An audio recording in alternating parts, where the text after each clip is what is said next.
ஆமாம் சார். இல்லை அந்த பிளான் எனக்கு இல்லை சார். ஆக்சுவலாக அரசியல் இதுக்கு முன்னாடி வந்து கோடியில் ஒருவனில் பண்ணியிருக்கிறேன், எமனில் பண்ணியிருக்கிறேன். இது இன்னும் உள்நிலை அரசியல். இது வந்து அருண் பார்வையில் அரசியல் எப்படி இருக்குது அப்படின்றது உலகம் ஃபுல்லாக நடக்கக்கூடிய ஒரு விஷயம் தான் சார். எந்த பர்டிகுலர் கட்சியவோ எந்த பர்டிகுலர் நாட்டையோ சார்ந்து இந்த அரசியல் இருக்காது. யூனிவர்சலாக அரசியல் எப்படி இருக்கும் நீங்கள் பார்க்காத பார்வையில். இப்போ முதல்வரில் நீங்கள் ஒரு அரசியல் பார்த்துருப்பீங்க, கோடியில் ஒருவனில் பார்த்துருப்பீங்க. அந்த மாதிரி அரசியல் இல்லாமல் நீங்கள் இது வரைக்கும் பார்க்காத ஒரு டைமென்ஷனில் அவர் கேமரா வச்சிருக்கிறாரு. ஸோ வித்தியாசமாக இருக்கும் சார், ரொம்ப பயங்கரமாக இருக்கும். ஃபஸ்ட்லேருந்து எக்ஸ்பீரியன்ஸ் சார்.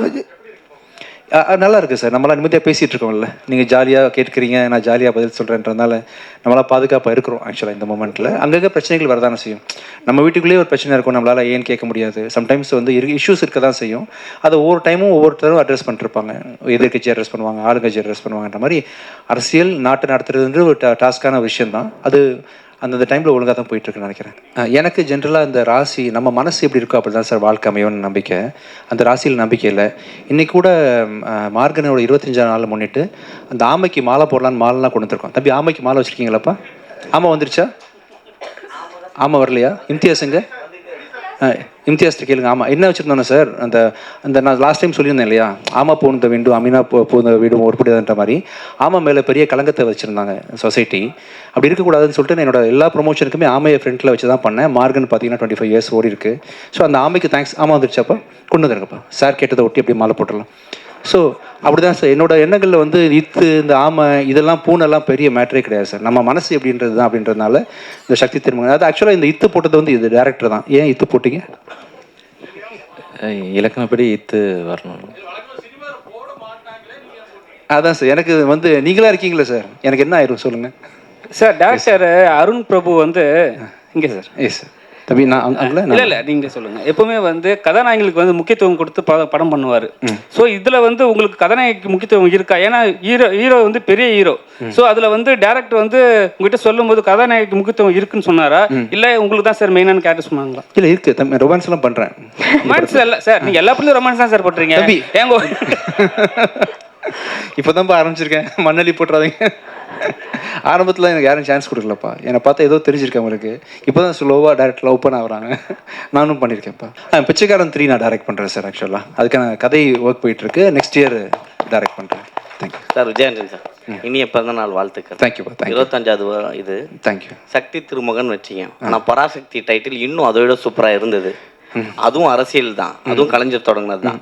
இப்போ உங்கள் பேர்லேயே அரசியலில் இறங்கியிருக்காரு யார்? விஜய். ஓகே. ஸோ சக்தி திருமகன் விஜய் தொடங்குற மாதிரி அந்த அரசியல் வருமா? இன்னும் தெளிவாக கேளுங்க, ஃப்ரெண்ட்ல வாங்க. ஐயோ எனக்கு புரியல, நீங்கள் எங்க பொறுமையாக கேட்டால் எனக்கு புரியும். விஜய் அவர்கள் இதே மாதிரியான அரசியல் தான் தொடங்கியிருக்காரு. ஆமாம். ஸோ நீங்கள் வர பாணியில் தான் விஜயும் மேடைக்கு வராரு. நான் பாணியா? ஆமாம், ஒயிட் ஷர்ட் போட்டது அதே மாடலில் தான் இருக்கு. இது கருப்புப்பா.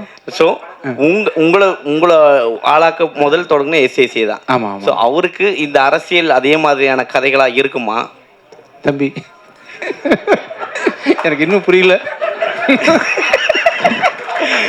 இல்லை சார், அரசியல் தப்பா நினைச்சுக்காதீங்க, நான் நேருமே பதில் சொல்றேன். ஓகேவா? ஆனா நீங்க புரிய மாதிரி மட்டும் கேளுங்க போதும். இல்ல, விஜய் அரசியல் மாதிரி இருக்குமா வருங்காலத்தில்? இந்த படத்துல இருக்க விஜய் அரசியல் இது வந்து நான் அரசியல்வாதி இல்லப்பா, நான் புரோக்கர். ஆக்சுவலா இந்த படத்துல புரோக்கரா வேலை செய்யறேன். நான் புரோக்கர் தானே, நான் ஒரு புரோக்கர். ஆக்சுவலா கதையும் சொல்லிட்டாரு புரோக்கர்னு. அரசியல் புரோக்கர் சார். கரெக்டா சொல்லலாம் இந்த விஷயத்த. உங்களுக்கு மட்டும் வச்சுக்கோங்க, வெளியே சொல்லுறாரு. ரெண்டாவது அரசியல் புரோக்கர். ஓகே. பிறந்த நாள் அன்னைக்கு சுட்டு வரவேற்கணும்னு ஏன் ஆசைப்பட்டீங்க? அன்பெல்லாம் சுடணும்னு ஆசைப்பட்டேன். இல்லை எல்லாம் டயர்டாக வந்து உட்காந்துருப்பீங்க, பல ப்ரெஸ் மீட் பார்த்துட்டீங்க இல்லையா, இன்னொரு ப்ரெஸ் மீட்டு அப்படி ஆயிடக்கூடாது, உங்களுக்கு ஒரு சின்ன மகிழ்ச்சி தேவைப்படணும், ஃப்ரெண்ட்லியாக இருக்கணும் அப்படின்றதுக்காக தான் அதை பண்ணேன். ஆக்சுவலாக ப்ளஸ் இந்த மாதிரி சென்டிமெண்ட்லாம் இருக்கக்கூடாது ஃப்யூச்சரில், இதனால அது ஆயிடாது, நத்திங் இஸ் நெகட்டிவ் அப்படின்ற விஷயத்த நான் வந்து சொல்லணும்னு ஆசைப்பட்டேன். அதுக்காக சிம்பாலிக்காக. சரி, எப்போ செருப்பு போடுவீங்க? நல்லா இருக்குப்பா, சூப்பராக இருக்குது, நீங்கள் கழட்டி பாருங்கள், வேறு லெவலில் ஆயிடுவீங்க நீங்கள். செப்டம்பர் 5 வந்து படம் 5th ரிலீஸ் பண்றீங்க. அதே மாதிரி தான் வந்து பராசக்தி படமும் 5th ரிலீஸ் பண்றாங்க செப்டம்பர். ஏற்கனவே அந்த ஒரு டைட்டில் பஞ்சாயத்து போயிட்டு இருக்கு. இப்போ ஒன்றும் போல பஞ்சாயத்துலாம் இல்லைப்பா, நாங்கள் ஹாப்பி. சரி ஓகே, ஒன்றும் இல்லை, எங்களுக்கு தெரிஞ்ச வரைக்கும் நாங்கள் சொல்கிறோம். நீங்கள் சோகமாகவே இருக்காதீங்க, நாங்கள் ஹாப்பியாக இருக்கோம். ஓகே சார், உடம்புக்கு எடுத்துக்க போறீங்க தம்பி, நல்லா இருக்கும். சரிங்க சார். இப்போ என்னன்னா அந்த அவங்க பெரிய படம் வரும்போது நம்ம தேட்டர் கொஞ்சம் கம்மியாக கிடைக்கும். ஸோ உங்களுக்கு ஏன்னா உங்கள் பேண்டர்னா உங்கள் பெரிய தேட்டருக்கு நாங்கள் வந்து நீங்கள் எதிர்பார்ப்பீங்க.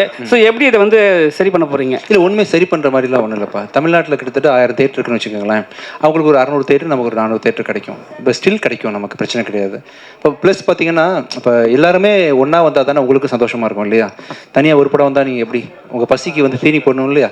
அதனால் என் படமும் வந்து இருக்கும், அவங்க படமும் வரும். ஒருத்தரை மாற்றி வெல்கம் பண்ணிட்டு தான் வரும். சரி, ஒரே நாளில் வந்து ஒரு 4 படம் ரிலீஸ் ஆகிறது வந்து சகஜம் தானே. ஐ திங்க் மார்கன் ரிலீஸ் ஆகும்போது கூட வேறு படம் ரிலீஸ் ஆச்சு, டிஎன்ஏ ரிலீஸ் ஆச்சு, குபேரா ரிலீஸ் ஆச்சுன்ற மாதிரி எல்லா படமும் வரணும், மக்கள்லாம் பார்க்குறது சந்தோஷமாக இருக்கட்டும், எல்லா ப்ரொடியூசர்ஸும் நல்லா இருக்கணும். அவங்களும் காசு போட்டிருக்காங்க, அவங்க படமும் சரியான டேட்டில் ரிலீஸ் பண்ண ஆசைப்படுவாங்க.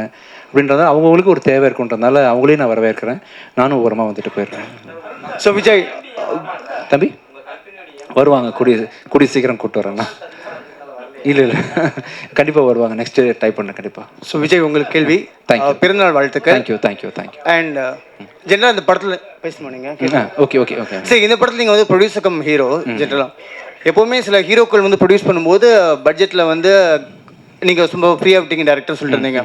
ஷூட்டிங் அப்போ எப்பயாவது அதையும் தாண்டி வந்து உங்களுக்கு ஏதாவது, ஏன்னா ஜென்ரலாக வந்து ஒரு ப்ரொடியூசராக இருக்கும்போது இன்னும் டென்ஷன் ஜாஸ்தி, ஆஹா எக்ஸ்டெண்ட் ஆகிடுமோ, கால் ஷீட்டை முடிக்கணும் அப்படின்ட்டு. என்னைக்காவது ஹீரோயின் தாண்டி நீங்கள் ஏதாவது டென்ஷன் ஆகிருக்கீங்களா? இவர்கிட்ட கேளுங்களேன், அருண் பிரபு தான் சொல்லணும். நீங்கள் சொல்லுங்கள் பிரபு, என்னாச்சு ஷூட்டிங் ஸ்பாட்டில் எவ்வளோ தூரம் ஒரு ஃப்ரீடமாக இருந்தார்?